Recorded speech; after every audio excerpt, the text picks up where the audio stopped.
తెల్లవారి కాకుండా 2 నెలల్లో రిటైర్డ్ ఉద్యోగులకు అందరూ చెల్లించాలి. కాంట్రాక్ట్ ఉద్యోగులు కూడా ఎవ్రీ మంత్ ప్రభుత్వ ఉద్యోగులకు సమానంగా వాళ్ళు పనిచేస్తారు కనుక కాంట్రాక్ట్ ఉద్యోగులకు కూడా వెంటనే ఎవ్రీ మంత్ ఇవ్వాలి. ఫస్ట్ ఆఫ్ ఆల్ ఇమ్మీడియట్గా హెల్త్ కార్డ్స్. అసలు హాస్పిటల్స్లో మీటింగే పెట్టలేదు. ఎన్ఐబిహెచ్ పెద్ద పెద్ద హాస్పిటల్స్ వల్ల మీటింగ్ పెట్టలేదు. ఏ జబ్బుకు ఎంత పరిమితి, మీరు ఎంత ఇస్తారు, మేము ఎంత ఇవ్వాలి, క్యాష్లెస్ ట్రీట్మెంట్ ఎన్ని లక్షలైనా సరే ఒక ఉద్యోగికి ఆరోగ్యం బాగాలేకపోతే ఎన్ని లక్షలు అయితే సరే పెట్టుకునేటట్లు ఏ జబ్బుకి ఎంత వైద్యం అనేది అగ్రిమెంట్ చేసుకోవాలి కదా. ఒక్క జబ్బుకు అగ్రిమెంట్ కాలేదు. ఒక్కరి హాస్పిటల్ పోతే ఈహెచ్ఎస్ కింద అంటే వాటి చూస్తారు అట్లా మొక్కలు హాస్పిటల్ యాజమాన్యం అది ఎప్పుడు వస్తుంది, నువ్వు ఎప్పుడు అవుతావా, నువ్వు కట్టు ట్రీట్మెంట్ చేస్తాం లేకపోతే లేదు అనే పరిస్థితి ఉందన్నమాట. నమ్మకం లేదు. మీరు చూస్తారు కదా, ఇప్పుడు ఎవరైనా మేము మాట్లాడగానే ఎవరితో మాట్లాడిస్తారు, మాట్లాడించి దాన్ని బుడ్లో చేయాలని చూస్తారు. కానీ ఇలా చెప్తారు కింద కాంట్రాక్ట్ ఉద్యోగులు, రిటైర్డ్ ఉద్యోగులు, అన్న మీరు రాండి పిలిపిని లక్షల మంది వస్తామని చెప్తున్నారు. ఆఫీసర్లు ఎవరో వాళ్ళ సంగతి చూస్తామని చెప్తున్నారు. ఇంకా కొంతమంది కోపంతో నన్ను రాళ్లతో కొడతామంటారు. వద్దురా నాయన అట్లా చేయొద్దు, మనము పద్ధతి కాదు, అట్లా కొట్లాడదాం. ఉద్యోగ సంఘ నాయకులకు కూడా మేము అడుగుతాం, కొట్లాడండి, మీరు గట్టిగా ఫైట్ చేయండి, మేము కూడా ఉన్నామని. ఎవరైనా ఉట్టుగా దాన్ని కాలయాపన చేయడానికి నిందాపురం లేచి ముందుకు పోతే ఇప్పుడు ఊరుకున్నాం. ఇంకా మా రిటైర్డ్ ఉద్యోగుల ప్రాణాలు ముఖ్యం, ఉద్యోగుల ప్రాణాలు ముఖ్యం. రిక్రూట్మెంట్ కాకుండా అవుట్సోర్సింగ్లో పనిచేస్తూ కన్నా కష్టాలు పడుతున్నటువంటి అవుట్సోర్సింగ్ ఉద్యోగులు కూడా మేము పిఆర్సీ వర్తింపజేసినాం. ఇంకా ఎన్నో చేసేది ఉంటుంది. ఎలక్షన్ తర్వాత చేద్దామనుకున్నాం, అనుకోని పరిస్థితులు వచ్చినాయి. 100% ఈ గవర్నమెంట్లో టీఆర్ఎస్ గవర్నమెంట్లో 2 పిఆర్సీ ఎట్లయితే ఇచ్చినామో 3వ పిఆర్సీ అద్భుతంగా ఉండేది. కాకపోతే మా కర్మ అర్థం చేసుకునే పరిస్థితి లేదు. అప్పుడున్నటువంటి ఒక 2 ఆఫీసర్లు మేము ఎంత మొత్తుకున్నా కూడా ఆఫీసర్లు లేదు ఎలక్షన్ తర్వాత ఇద్దాం అని చెప్పి మిస్గైడ్ చేయడం మూలన ఒరిజినల్గా మేము ఎంత ఇస్తామో అర్థం చేయలేకపోయినాం, తప్పుగా అర్థం చేసుకోవడం మూలన జరిగింది. ఉద్యోగులకు కొంచెం కోపం వచ్చింది, అరే మాకు పిఆర్సీ ఇవ్వలేదని. తర్వాత వీళ్ళు ఇస్తారనుకున్న వేసిండ్రు. 43 ఇచ్చారు కదా, 44 కన్నా మేము ఇంకెక్కువ ఇస్తాం, 50 ఇస్తాం, 60 ఇస్తాం అన్నారు. నిజంగా 5-6 నెలల్లో వచ్చేస్తాయి మనకు 40-50% పిఆర్సీ ఇస్తారు అనుకున్నారు.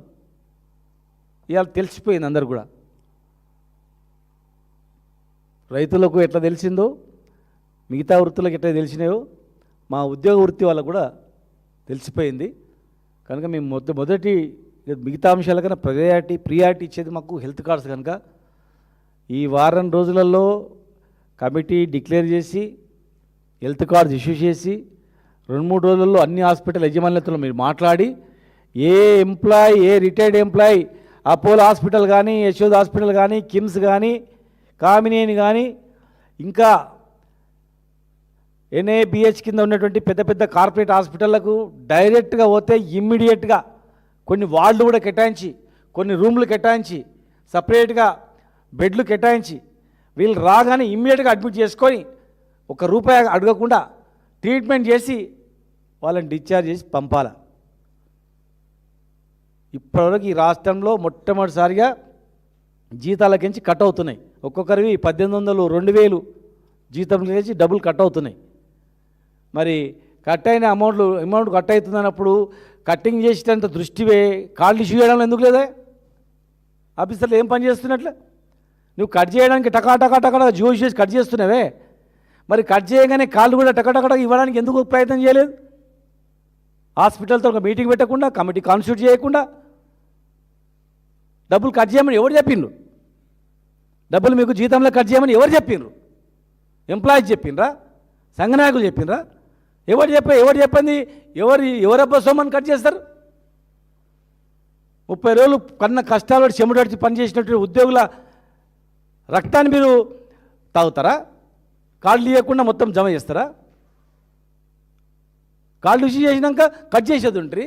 అంత అర్జెంట్ ఏముందే? హాస్పిటల్తో మీటింగ్ పెట్టిన తర్వాత కట్ చేసేది ఉంటుంది. మీటింగ్ కంప్లీట్ అయిన తర్వాత చెప్పేది ఉంటుంది, మీకు ఏ జబ్బు వచ్చినా ₹1,00,00,000 సరే ట్రస్ట్ భరిస్తుంది, మీరు భయపడకండి. ఏ హాస్పిటల్లో అయితే మిమ్మల్ని వైద్యం అందించదో, ఏ హాస్పిటల్ అయితే మీకు సరైనటువంటి ట్రీట్మెంట్ ఇవ్వదో, మీరు వెళ్ళంగానే అడ్మిషన్ ఇవ్వదో ఆ హాస్పిటల్ మీద యాక్షన్ తీసుకుంటాం. ఖచ్చితంగా హాస్పిటల్ యజమాని మీద యాక్షన్ తీసుకుంటాం, కేసులు పెడతాం, లేదా హాస్పిటల్ మూపిస్తాం అని ఒక భరోసా ఎందుకు ఇవ్వలేదు? ఆరోగ్యశ్రీ అన్న కూడా అడ్మిషన్ తీసుకోరు, ఇలా ఈహెచ్ఎస్ అంటే కూడా ఎవరు అడ్మిషన్ తీసుకోడు.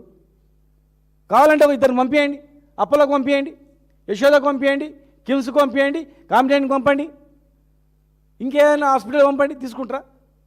ముందు పిలిపించి ముఖ్యమంత్రి అధ్యక్షతన అన్ని హాస్పిటల్ వాళ్ళకు ఎవరు వచ్చినా ఉద్యోగులు, రిటైర్డ్ ఉద్యోగులు ఒకవేళ వాళ్ళకు మీరు ట్రీట్మెంట్ ఇవ్వకపోతే ఖచ్చితంగా మేము బాధ్యులు చేస్తామని బెదిరించి మాట్లాడి స్టార్ట్ చేయాలి.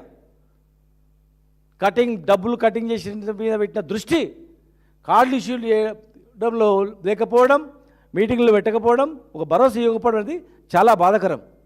కనుక వెంటనే మరి చీఫ్ సెక్రటరీ గారు బాధ్యత తీసుకొని వెంటనే మీరు కార్డులు ఇష్యూ చేయాలి, హాస్పిటల్లో మీటింగ్ పెట్టాలి.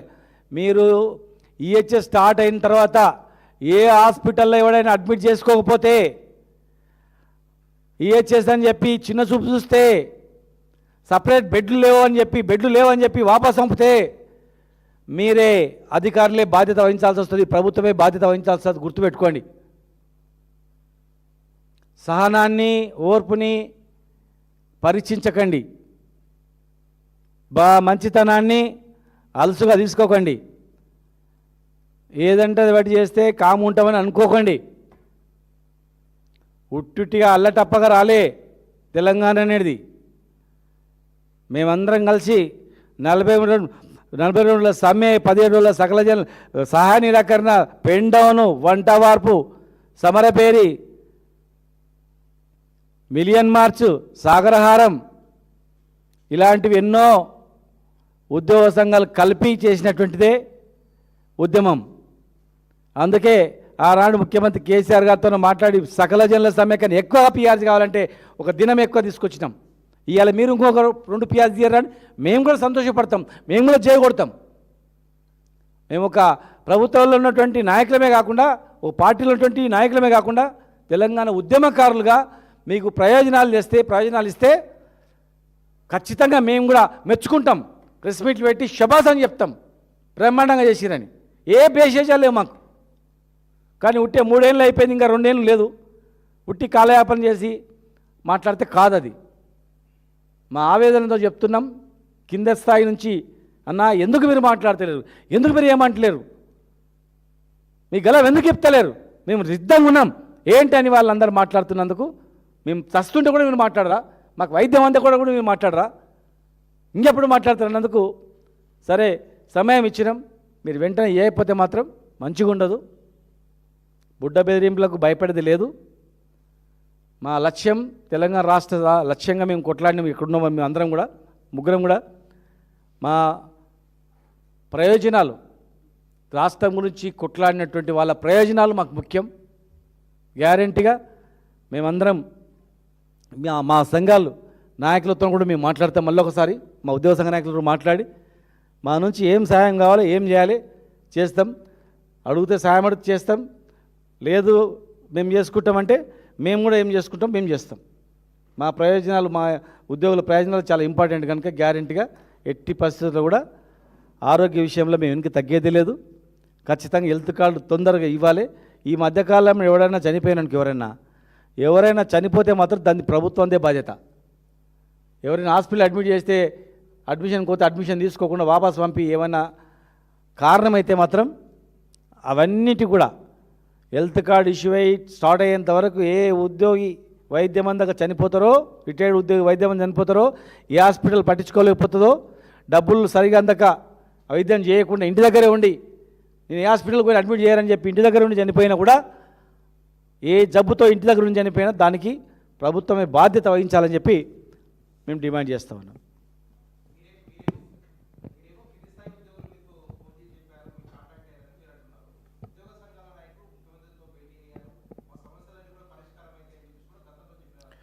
అవును, మా ఉద్యోగ సంఘ నాయకులందరూ కూడా ముఖ్యమంత్రి గారు సమావేశం అయితే ఏమన్నాడు ముఖ్యమంత్రి గారు, జూన్ 1 నుంచి హెల్త్ కార్డ్స్ ఇచ్చేస్తా అయిపోయింది అన్నాడు.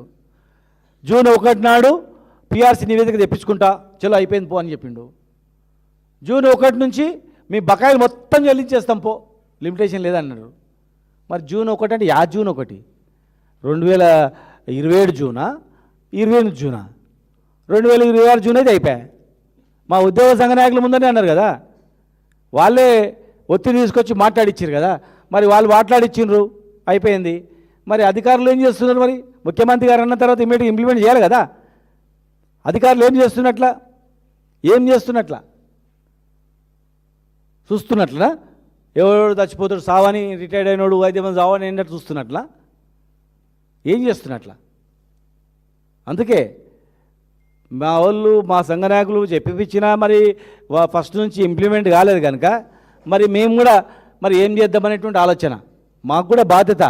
ఆనాడు ఉద్యోగులని, కాంట్రాక్ట్ ఉద్యోగులని, ప్రజా సంఘాలని, ఒక ఉద్యోగులని కాదు ప్రజా సంఘాలని, కుల సంఘాలని మొత్తం కూడా మేము దింపినాం. సకల జనుల సమ్మెలు దింపినాం. ఇప్పుడు ఆర్టీసీని దింపినాం, సింగరేణిని కూడా దింపినాం. వాళ్ళకి ఏమన్నా అయితే మాది బాధ్యత, మేము పోతాం, అన్నింటిలో ఇన్వాల్వ్మెంట్ అవుతాం. బరాబర్ తప్పు చేస్తే నిలదీస్తాం, అడుగుతాం గ్యారంటీగా. ముఖ్యమంత్రి అన్నాడు కదా, లాస్ట్కి ఫైనల్ అన్నాడు, ఇట్లా 6 నెలలకే ఇస్తారు గవర్నమెంట్ వచ్చి 6 నెలలకే మొత్తం చేస్తున్నాడు. చివరిగా మా ఉద్యోగ సంఘ నాయకులందరూ ఏమైంది సార్ 6 నెలలు అయిపోయా, 7 నెలలు అయిపోయా, 3 ఏళ్ళ దగ్గర వస్తుందంటే చివరిగా ఆయన మొన్ననే అన్నాడు. మరి అన్నప్పుడు ముఖ్యమంత్రి అన్న మాటలను చీఫ్ సెక్రటరీ కానీ సెక్రటరీలు కానీ ఇంప్లిమెంట్ చేసే బాధ్యత ఉందా లేదా? ముఖ్యమంత్రిని గౌరవిస్తలేరా? ముఖ్యమంత్రి లెక్క చేస్తలేరా? లేకపోతే ముఖ్యమంత్రి ఉట్టి అన్నాడా? మాకు అర్థం కానటువంటి అంశం అది. కనుక ఇవాళ చాలామంది చనిపోయి, ఒక వరంగల్ ఒక రిటైర్డ్ ఎంప్లాయీ చనిపోయాడు మొన్న వరంగల్కి ఇంకో ఆయన చనిపోయాడు. వాళ్ళ కుటుంబ సభ్యులు అంటారు, నిజంగా ఈ కార్డు ఉంటే మేము బతుకుటివనా అని. హైదరాబాద్ తీసుకుపోవాలంటే ఎక్కడ తీసుకుపోవాలి? హైదరాబాద్ ఏడు తీసుకుపోవాలి, ఏ హాస్పిటల్ తీసుకుపోవాలి? మా దగ్గర డబ్బులు లేవు, రిటైర్మెంట్ అనే డబ్బులు కూడా రాలేదని చెప్తా ఉన్నారు వాళ్ళు. అందుకే ఈరోజు మేము చెప్తున్నాం, మరి డిమాండ్ కూడా చేస్తున్నాం. లేనట్లయితే మేము అందరం కూర్చొని మాట్లాడతాం, ఉద్యోగ సంఘ నాయకులు పిలుస్తాం. మేము కూడా ఆనాడు ఉద్యమానికి నాయకత్వం ఇచ్చిన వాళ్ళని కూర్చొని ఈ చావులకు ఎవరు బాధ్యులు అవుతారు, రిటైర్డ్ ఉద్యోగులకు చావులకు ఎవరు బాధ్యులు అవుతారు, అసలు ఏం చేస్తాం అనే దాని మీద మేము కూడా ఆలోచన చేస్తాం.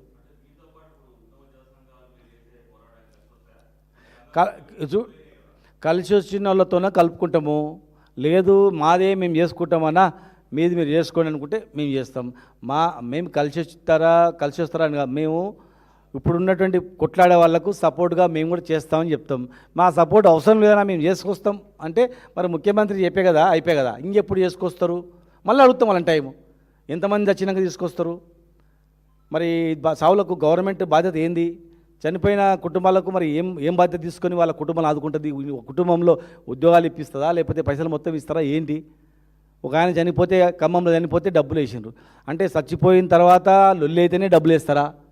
చచ్చినాక డబ్బులు వేస్తారా? బతికినాక డబ్బులు వేయరా? ఒకవేళ మేమే చేస్తామంటే వాళ్ళని అడుగుతాం, మేము చేసుకొస్తాం, ఎప్పటిలోపల చేసుకొస్తే అడుగుతాం. చాలా మాకు అదే కావాలా? ముఖ్యమంత్రి చెప్పినాక కాలేదు కదా, మళ్ళీ ఇంకెప్పుడు చెప్పిస్తారు, ఎప్పటిలోపల అవుతుందని. సంతోషమే, వాళ్ళు చేసుకొస్తే సంతోషమే. మాకు వాళ్ళు కాదు, అక్కడ మాకు రగులుతున్నది కడుపులో మంటేదంటే, మేము ఆనాడు 69 ఉద్యమంలో పనిచేసిన వాళ్ళు ఉన్నారు ఉద్యోగులు, తర్వాత మళ్ళీ మా ఉద్యమంలో చేసిన వాళ్ళు ఉన్నారు. వాళ్ళు చస్తుంటే మాకు బాధ ఉంది, ఆవేదన ఉంది. ఇప్పుడు ఈ ప్రభుత్వమా ఆ ప్రభుత్వమా అని కాదు క్వశ్చన్. అక్కడ మీరు చేసినరా మేము చేసినా కాదు, మేము చేసే కాడ చేసినాం, అయిపోయింది. ఇవాళ మేము కరెక్ట్ చేయలేమనే భావన ఉన్నందుకే అక్కడ గెలిపించుకున్నారు కదా. అక్కడ మరి ఏం చేస్తున్నారు? చేయాలన్నదే మాకు. ఎవరు వచ్చినా ఆ ప్రభుత్వంలో మేము కొట్లాడిన కాడ మేము కొట్లాడినాం, ముగ్గురం చేయించినాం, ఇప్పుడు కొట్లాడతాం. భవిష్యత్తులో కూడా మళ్ళీ మా ప్రభుత్వం వస్తే గ్యారంటీగా కొట్లాడి మేము కాపాడుకుంటాం. తెలంగాణ ఎట్లొచ్చిందంటే 10 చెప్తారు, 10 ఆనాటి జేఏసీ నాయకత్వంలో అన్ని పార్టీలు కలిసి వచ్చిన నాయకత్వంలో, కేసీఆర్ గారి నాయకత్వంలో మేము ప్రధాన భూమిక పోషించినాం. ఆనాడు ఉద్యమంలో పాల్గొన్న వాళ్ళకి ఏం తెలుస్తుంది? ఉద్యమంలో పాల్గొన్న వాళ్ళు ఇలా మస్తు మాట్లాడతారు, అందరికన్నా ముందు వాళ్ళు ఎక్కువ మాట్లాడతారు. కావాడి మోషణానికి బరువు తెలుస్తుంది కదా. మా ఆవేదన వాళ్ళకేముంటుంది? ఎట్టి పరిస్థితుల్లో మేము చేయము, ఖచ్చితంగా ఊరుకోము. మేము డిమాండ్ చేస్తూ ఉన్నాం, బాధ్యత తీసుకోవాలి, చీఫ్ సెక్రటరీ బాధ్యత తీసుకోవాలి. ఒక్కరు చనిపోతే కూడా వారిదే బాధ్యత అవుతుంది, ప్రభుత్వందే బాధ్యత అవుతుంది. ఇమ్మీడియట్గా స్టార్ట్ చేయాలి, అన్ని హాస్పిటల్లో ఇన్స్ట్రక్షన్స్ ఇవ్వాలి, అని చెప్పి డిమాండ్ చేస్తున్నాం.